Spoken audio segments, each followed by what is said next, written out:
আসসালামু আলাইকুম। আশা করি সবাই ভালো আছেন, সুস্থ আছেন এবং নিরাপদে আছেন। আমাদের প্রিয় মাতৃভূমি বাংলাদেশে একটি ক্রান্তিকাল চলছে।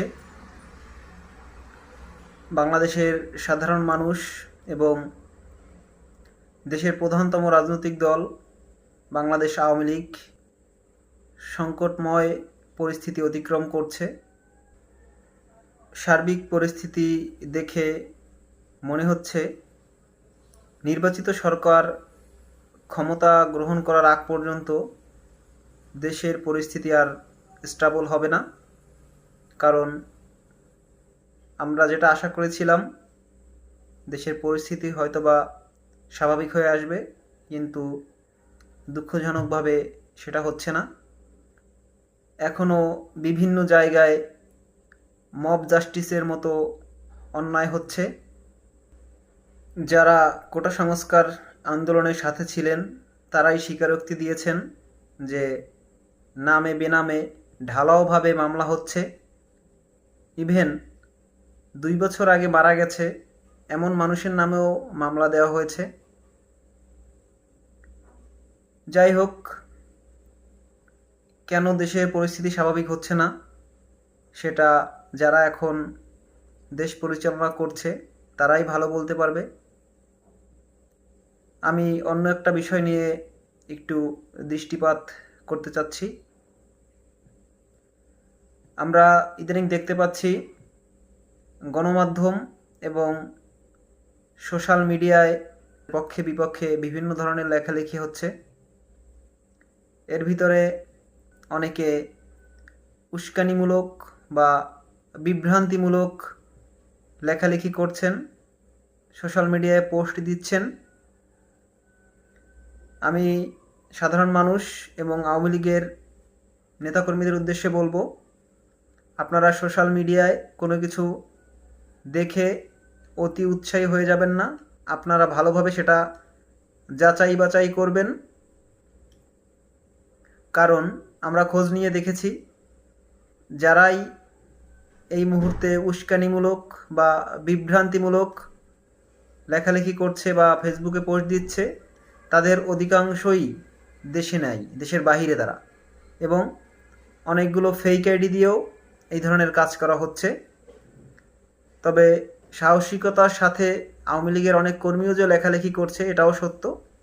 তবে যে যাই লেখুক না কেন, আপনারা কোনো কিছু করার আগে অবশ্যই সেটা ভালোভাবে যাচাই করে নেবেন।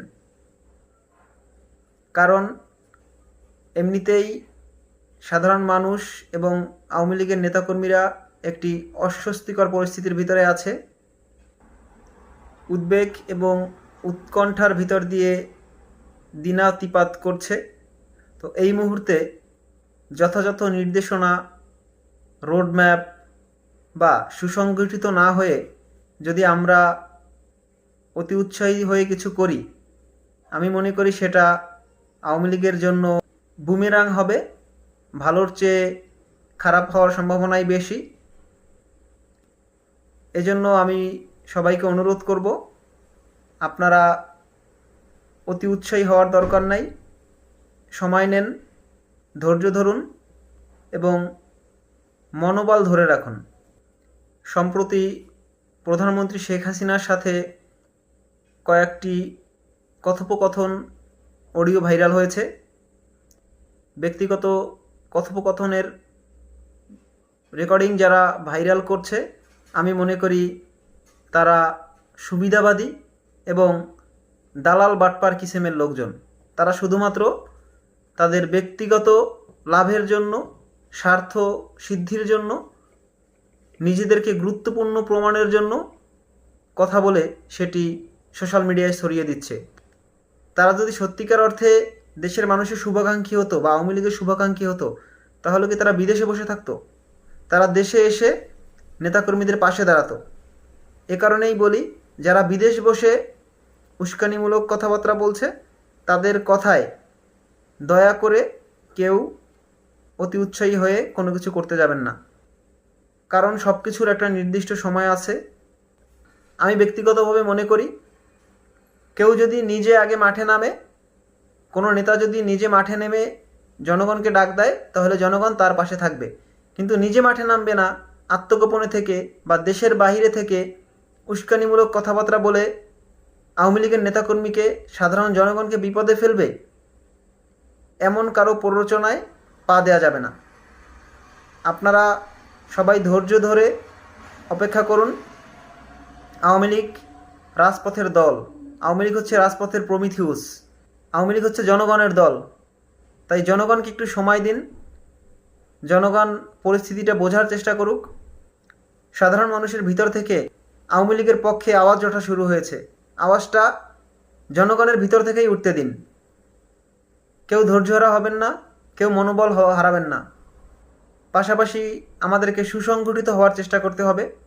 আত্মশুদ্ধি এবং আত্মসমালোচনা ছাড়া আমরা সামনের দিকে এগোতে পারবো না। আমাদের নিজেদের ভুলগুলো, নিজেদের ত্রুটিগুলো আগে আমাদেরকে ফাইন্ড আউট করতে হবে এবং সেখান থেকে শিক্ষা গ্রহণ করতে হবে।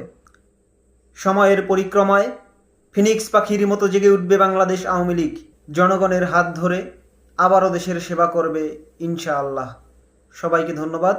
আসসালামু আলাইকুম।